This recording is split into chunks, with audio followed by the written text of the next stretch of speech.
Good afternoon. Today we'll be covering how to do remote testing online using Zoom. We will cover setting up a meeting, starting a meeting, giving students access to iReady and NWEA, creating breakout rooms, having students share their screens, monitoring student progress, and messaging an entire group. There will be follow-up videos that you can find in the description below about testing student systems to make sure they're ready for testing, and how to proctor a session in iReady and NWEA. Today we will just focus on using the Zoom features.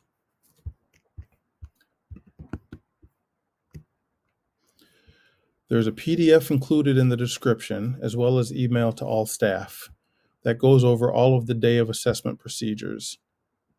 These are things you can practice before the assessment and go over with the students before the assessment actually begins. The first thing we're going to want to do is set up an actual Zoom meeting. So the best way to do this is ahead of time using the schedule feature. So you have a topic, you would call it maybe Miss W's third grade reading iReady. You'll pick your assessment date. We'll pick the 22nd and your time. I'm going to set it up for 2.5 hours. The test should take, for lower grades, maybe 45 minutes or less. Upper grades tend to take a little more time, maybe an hour to an hour and a half. I'll set up 2.5 hours. That'll give us time for instructions and walking students through everything. You'll have two options for your meeting ID. You can generate one automatically, or you can use your personal ID. It's probably recommended that you use the personal meeting ID. That way, if a student loses a link to a test in the future, they can always go back to an older test they took and find the same room at that time.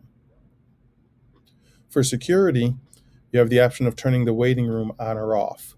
For lower grades, K through 4, I definitely recommend leaving this off. For the upper grades, you can turn it on if you want to filter students, but there's going to be a way to lock the room once the testing begins, so you don't have to worry about unintentional participants.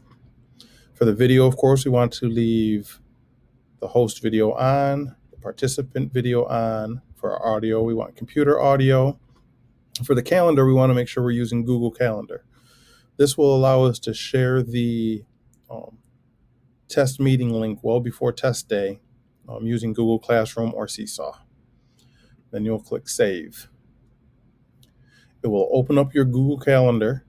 If you've never used this feature before, you might get a window asking you what account you want to use. Make sure you're using your Hamtramck School's email account and allow it permission to access your calendar. Once you're in there, everything should already be set for you.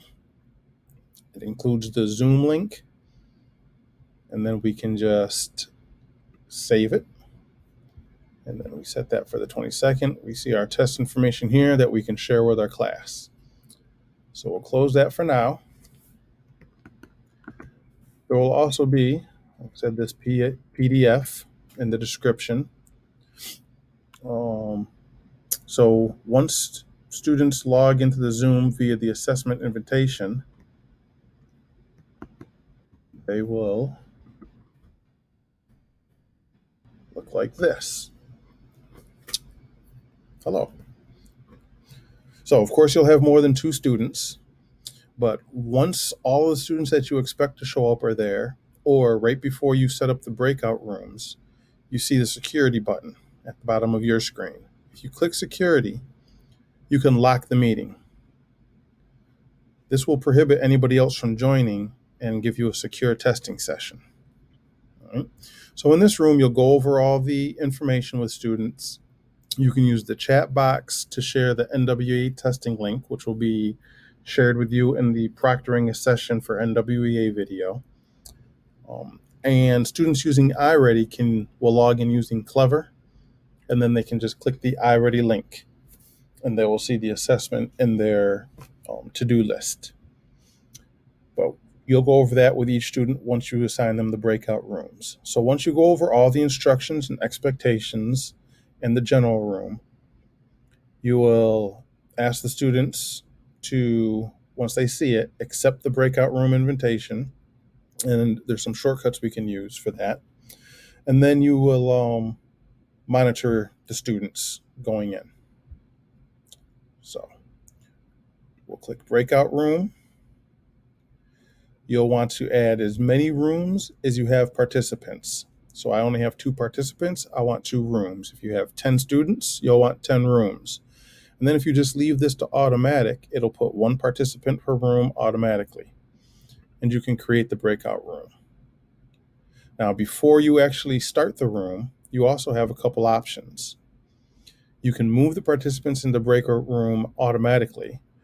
This will bypass the join breakout room option.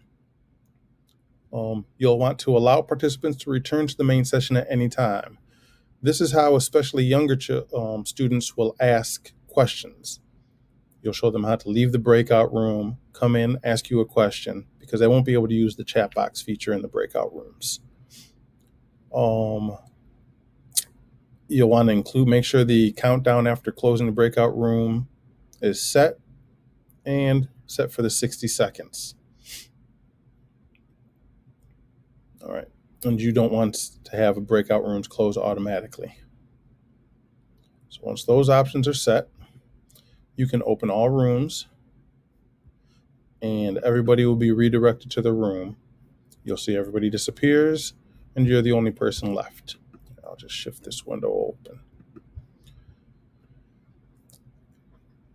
For younger grades, in any grade that is able to have an additional proctor help them, like a paraprofessional or 2, that want to add them as a co-host. That way, somebody will always be available in the main room if somebody comes back in for questions, while you can hop in and out of the different rooms to monitor their view. So we're going to go to breakout room 1 and see how they're doing.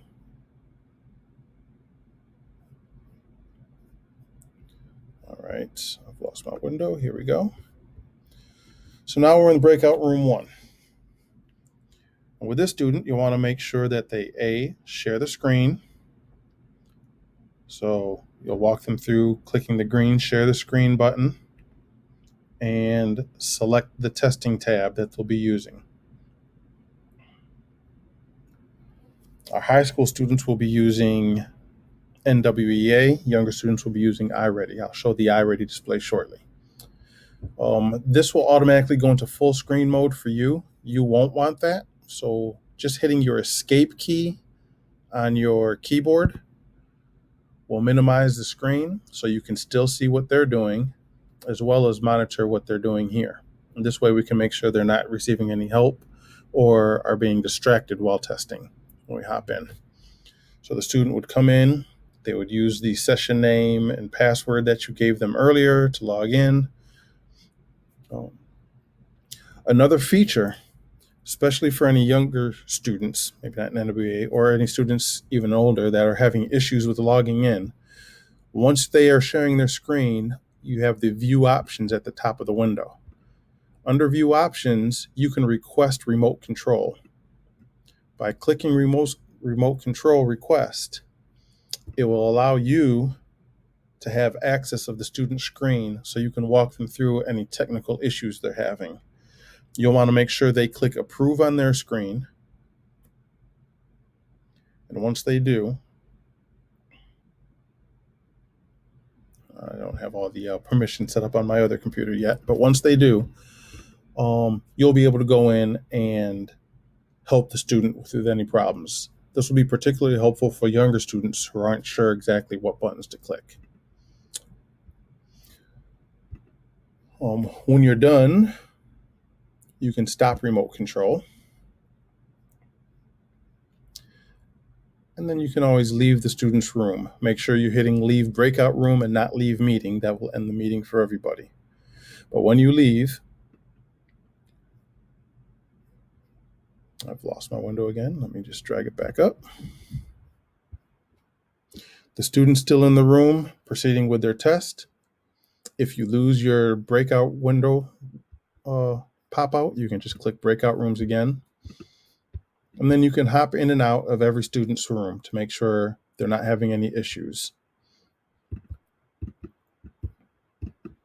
As well as in the proctoring a session panel, you'll have the iReady or NWEA proctoring window up, so you can monitor the progress of all the students at the same time, making sure that they're not rushing through the test or stuck on any particular question for too long.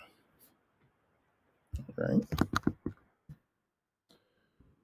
So to review, students have logged into Zoom. You will host and begin the main meeting, and you can assign any co-host, which you might have helping you. You'll bring the students into the main room, go over all the rules, procedures, and purpose of the assessment one final time. You can specifically cover younger students, especially in K through 4, should leave the breakout room and wait for the teacher proctor in the main room if they have a question or issue. Older students can do the same thing, or they can wait in their breakout room for you to come back in and use the chat function. So they can hop out and maybe use the chat function or wait for you to rejoin. You'll want to, before you begin any testing, to review things that are allowed, like scratch paper, pen, and pencil, and what's not allowed, like a second monitor, using a calculator, having their phone near them. Remind students that teachers will be able to see the student's face and screens and hear them at all times. Reiterate that the test will get harder as they progress, and what matters the most is that they are all trying their best. Remember, this is the assessment readjusts questions, and so some questions will be really easy for students. Some questions will be really difficult for students. That's expected. They will see questions they've never seen before. We want to let them know that's okay. Again, the teacher will send the students to your assigned individual breakout rooms. Students will share their screens and audio. Students will log into their assessment program. And again, you can take control of a student's screen if they have issues logging in or if they have issues at all during the assessment with technical problems. Teacher and proctor monitor students by popping in and out of individual breakout rooms. They continue to check in on their students throughout the diagnostic, ensuring that there are no technology issues and making sure they're sharing their screens and their microphones are on. You'll want to give them a warning around 5 minutes before the end of the assessment. You can do that easily by using your breakout room pop-up window. Broadcast a message to all and let them know there is 5 minutes remaining. Because they're sharing their screen, this will pop up for them and they'll be able to see this instead of you having to go to every single room reminding them. When testing is finished, you'll want to click the close all rooms and a countdown will pop up on their window. They can either click the return to main session or after 60 seconds, it'll just bring them back into the room. Once all students are back in the room, here we go, and we'll return and return. Once students are all back in the room, you want to do any final words that you have for them, and then you can log off and you're set for the day. So that's the entire using Zoom process. Remember, there are additional videos covering how to make sure a student system is set up for Zoom and their assessment, NWEA or iReady, and another video which will cover proctoring a session in iReady and proctoring one in NWEA.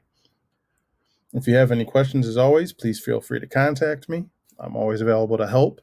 During all testing, I will share with the staff a Google Meet link, so you can always break out into a Google Meet while your testing is going, before or afterwards, and come ask me a question. And I'll have a link to everybody's test sessions as well, so I can pop in and out, make sure nobody's having any issues. All right. Thanks for joining us today. Have a great afternoon. I'll talk to you soon.